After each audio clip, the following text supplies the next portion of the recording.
Bumagyo man o umulan, walang makakapigil sa kanila na talakayin ang mga isyong pinag-uusapan.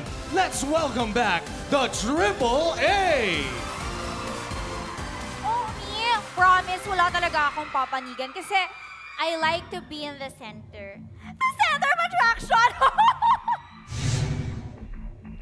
May dalawang panig ang bawat issue. Pero lahat pakikinggan ko. Tara! Usap tayo! Ay nako, basta ako nalilito na ako sa dami ng kulay. Mabuti pa siguro maging colorblind na lang ako. Anino! Amunda! At ito po ang Star Wars! Ano ba, friendship? Hi, boy! I missed you! Kitty! Aileen! Yes, Hi, friendship! Oy, friendship, kamusta ka na?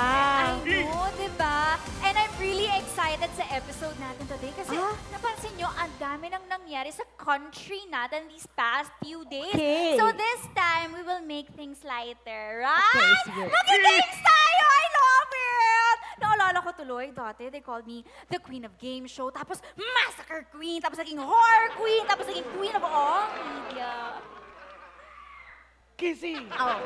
Tribute mo ba to? Ba't kailangan mo pang ulit-ulitin na naman ang mga tungkol sa'yo? No, boy. This is not about me. Just about my titles. Ay, Rico! Oh, eto na. Tawagin na po natin ang ating mga guests. Ako, mahirap na po na mawala na tayo ng oras na naman. At magaganap ngayon ang inyong pinaka-aabangan na dalawang panig. Ang unang panig po ay ang House Speaker, Gloring Makatagal Ayoyo at ang ating President, Rodney Dugong Duterte. Hello, no? Ay, hello po, Hi, Madam welcome Speaker.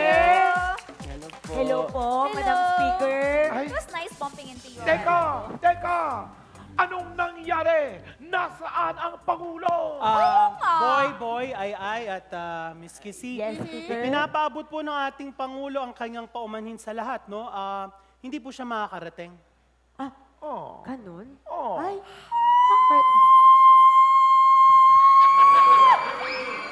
May sunog? Last minute?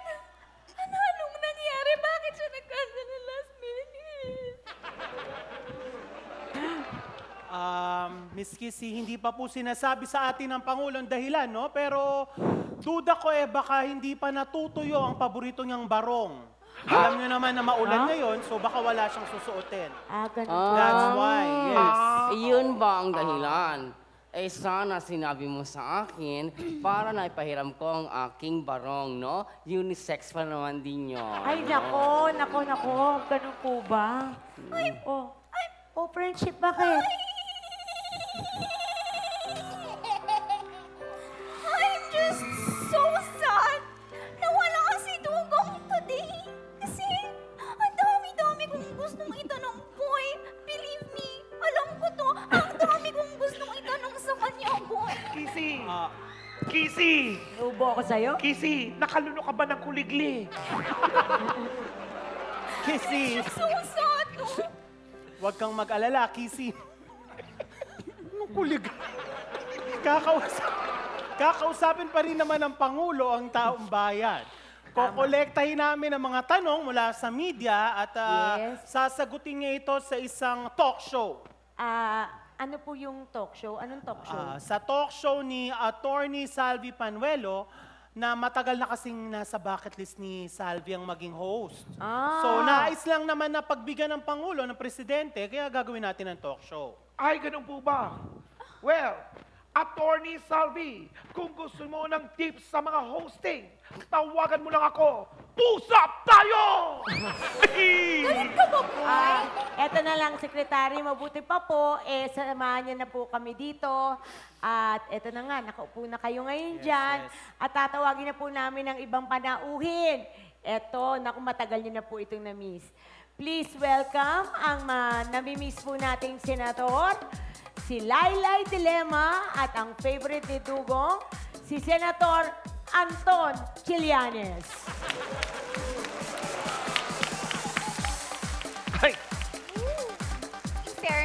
hairline ni Anton, no? Hello everyone.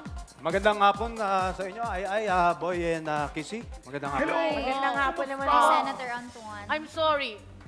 Hindi pala lahat. Ako, malamang kasi hindi ako namimiss ni Mr. Duterte, ano? Kasi laging nasa laman niya ako ng isipan. Pinaparinggan niyo po ba ang Pangulo? Narinig mo naman, Mr. Sa Duterte. Kakisi, sandali lang. Siyempre, mas papaboran mo sila kasi close kayo, di ba? Ay, no. Kilala mo ako. Hindi ako ganon. As a matter of fact, meron akong message sa inyo. Love! At para sa inyo naman, laban! Salamat, Kissy. Talagang lalaban ako. Dahil maraming paratang sa akin naman na hindi totoo, ano? Pero gayon pa man, actually, gusto kong pasalamatan si Mr. Duterte.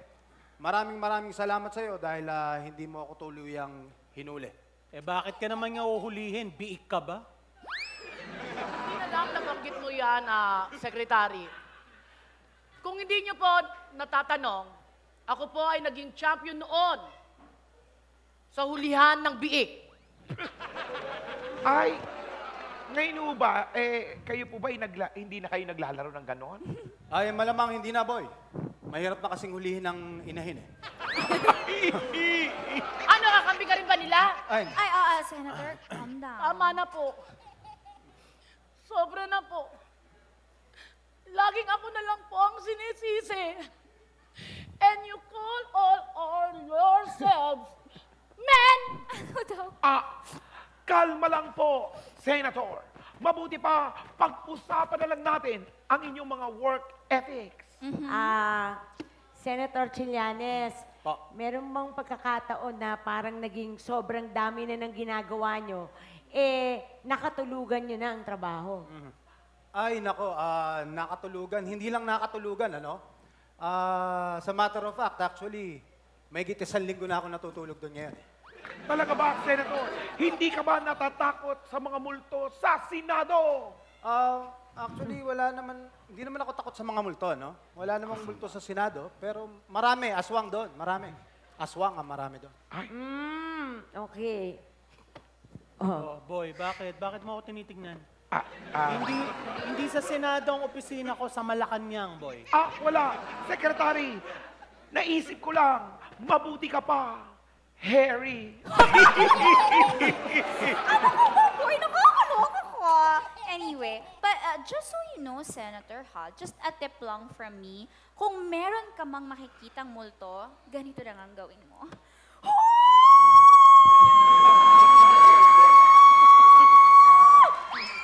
Like that. Sige, Casey, gagawin ko yan, ha? Susubukan kong gawin yan.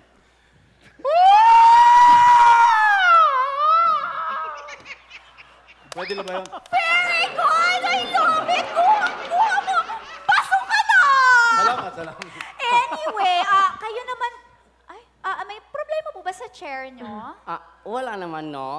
Okay. Kayo po ba, kamusta naman po ang work nyo sa Kongreso?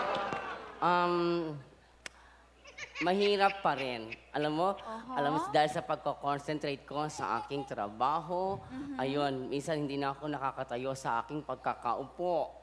Kaya nga, nagpabili ako ng upuan na may gulong, no? Nang sa ganun. Pero kaya lang, dahil sa iisa lang aking posisyon, nagkaroon ako ng stiff neck, no? Yun, kaya pala. Ako rin. Masyado ako nag-concentrate sa work. Ayoko nang may kasama. I work alone. Nasa room lang ako buong maghapon. Natural lang naman na mag-isa ka kasi hindi ba naka-ano ka? Naka-ano ka eh. Nakaano ka? Ay, oo nga. Nako, eto na, my dear guest. Para po lumamig ang ating usapan dahil umiinit na po, mabuti pa ay maglaro tayo ng isang masayang game. Ang game po ito ay Guess the Missing Lyric. Yay! Love it! Ito Maganda na! yan! This is the fun part. Fun part. Okay, friendship Sige! ko. Explain mo na yan. O, ganito po yan. Ang mechanics natin ay napakasimple. May papakita kaming lyrics ng isang kanta na may blankong part at unahan po sila ang dalawang parties sa pagsagot. Exactly. Diyan, ayan. buzzer yung nasa harap ninyo. Just Ah, press yun pala. that and then you can Yes. answer na. Tama. Okay? Okay. Super game na ba kayo? Super! Yan! Let's Sige. begin! Ang first song ay mula kay Billy Joel. Blank is such a lonely word. And go! Amnesty? Amnesty is such a lonely word. Senator, naiintindihan ko po kung bakit yan ang sinagot ninyo. Pero I'm sorry dahil ang tamang sagot ay honesty! Ayun naman pala.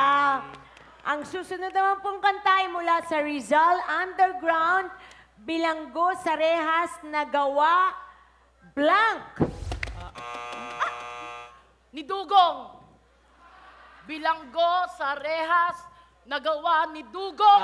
Senator, paano naman po nakakagawa ng rehas ang Pangulo? Eh, hindi naman po siya welder. Tama! Welder ba? Ganun ba? Well, I changed my answer. Bilanggo sa rehas, nagawa ng welder. Yeah. Okay. Nice try, Senator. Nice try. Magaling. Pero mali po ang answer dahil ang tamang sagot po sa puso mo. Bilanggo sa rehas na gawa sa puso mo. Yun po ang tamang sagot. Okay, next song, my turn. This is from Lionel Richie. Hello? Blank! And go! Hello? Hello, Garci? Ay, nako. Speaker Arroyo, hindi po Garci. At saka mahaba po ang lyrics na kailangan. Hello? Garcilianos? Ay, mali pa rin po. Ang tamang sagot ay, hello, is it me you're looking for? Yun. Mahaba nga. I am sorry. That's okay. It's just a game lang naman. At dahil dyan, ang score natin ay tie! Dahil wala kayong naisagot, pero wala na rin tayong tiebreaker dahil wala na rin tayong tie. Hanggang sa susunod!